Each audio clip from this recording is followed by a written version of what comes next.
Welcome to another episode of the Iron Meditation, the art of living and lifting, where we discuss life, discuss lifting. I share with you case studies, my students, my own life, my own experiences, everything to help you on your journey.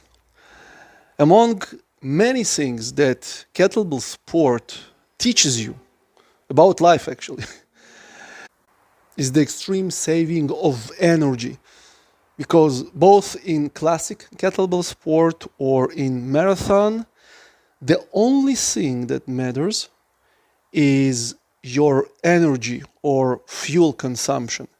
And by energy, I mean not only your physiological, like glycogen, fat, oxygen, but your psychological state. Because kettlebell messes with your head immensely. So you learn, as my first coach said, imagine that you are a hot wax of a candle that like slowly dripping in all your face, like everything is dropping and every muscle is relaxed. Because face is the first thing we tense before it goes. And when I actually mastered that, relaxing my face completely, I managed to relax under bells and basically, regarding of how hard it was, remain kind of very like peaceful, poker face like. Now this energy saving goes a long way because its life application is as follows. My running sneakers got stolen from the porch outside of my apartment. It's not a porch, it's an apartment building, but I went out and my sneakers, my running sneakers and my daughter's Nike were gone. Every other shoes that was there got left, and it's very frustrating and it's very annoying, and I got terribly pissed off. Yet again, getting pissed off won't help me. The shoes are gone. And there is nothing I can do. Police won't change the thief and nobody knows who the thief. So me getting into my head, imagining what I would do to the man if I have caught them, it's basically the same as living inside your head, imagining what if you were rich, if you were ripped, if you trained, etc., etc. And same as in kettlebell, when shit happens, you continue to move, you adjust because you cannot set the bells. I entered my car and I went to the shop, and my day went sideways because I planned differently and I expected differently, and I'll get to these two shortly. And I just did what I needed to do because I have half Ironman and I need the freaking shoes to run. That's it. And when I was driving to the shop, obviously my emotions were high, and I was like, what the fuck, and the shoes, and I have planned, and yet kettlebell habits die hard, or should I say they're immortal. So it just popped to my head and dude, you're on a platform. Stop bitching and focus on your lifting if you do not want to fuck the whole set. And I said, all right, fine. I got the point. And then what I did is the oldest trick of positive psychology, all right, positive thinking. I thought, all right, you know what? Let's assume that it was a divine intervention. And the guy who took my shoes that were, by the way, 5 years old, great shoes, and I had no trouble running with them, but you never know what lurks in the dark. And our body suddenly gives up. So I choose to think that the dude who took my shoes just did me a favor of saving me some serious nasty injury, especially Achilles ones, before my half Ironman. And my priority goals worth way, way over the price of new sneakers. Come on. Like, don't sell yourself too cheap, right? Our life's worth more than cars, divorces, new jobs, and freaking sneakers. And from one hand, it's like, yeah, but you're bullshitting yourself and you can think whatever. It is true. Absolutely. And like, this is philosophy 101.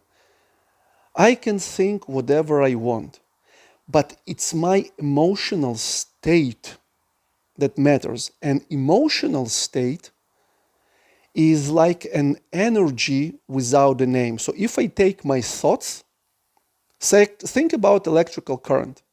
It can flow like from plus to minus or from minus to plus, right? It's the same current, but different directions. Does emotions have two sides? The dark sides, the negative, and the positive, and it is regardless what I'm thinking. But as we know, positive energy makes you feel good, makes you feel better.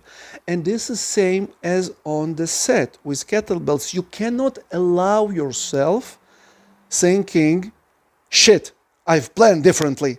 Damn, I expected it to be different. I didn't imagine that I'm going to tear my hand on the minute 3. Fuck, I have 7 minutes left. Nobody gives a shit. There is a judge punching the button in front of you.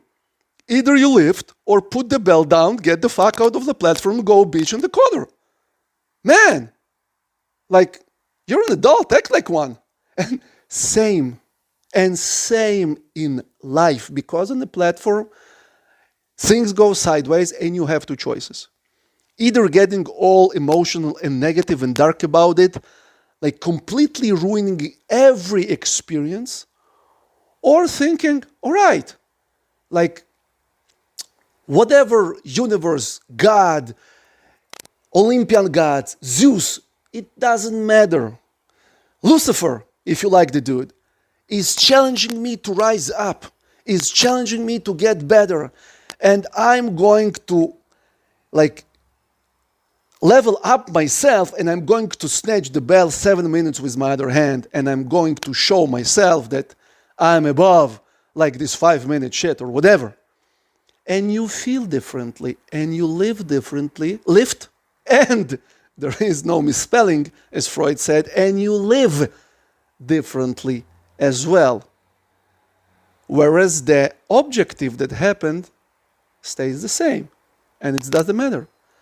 So I choose to thank the dude who took my sneakers, and I really hope that if his condition that bad, I wish him good luck, and I wish my shoes to bring him more joy and comfort to his feet.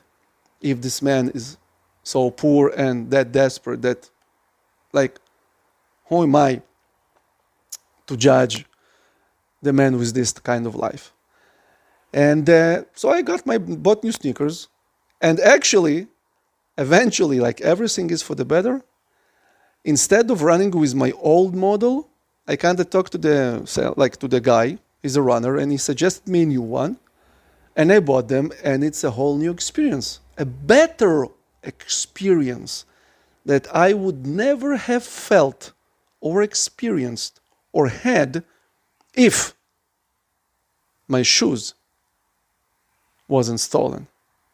So here's a practical philosophy for you. We choose how we live, how we relate to the circumstances, and to the occurrences in our life. Be it a negative, dark energy or positive energy. What happened, happened. We cannot change it.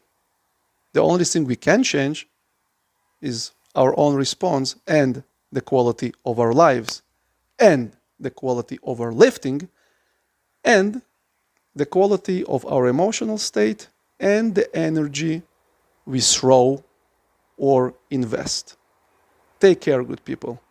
I'll meet you in the next episode.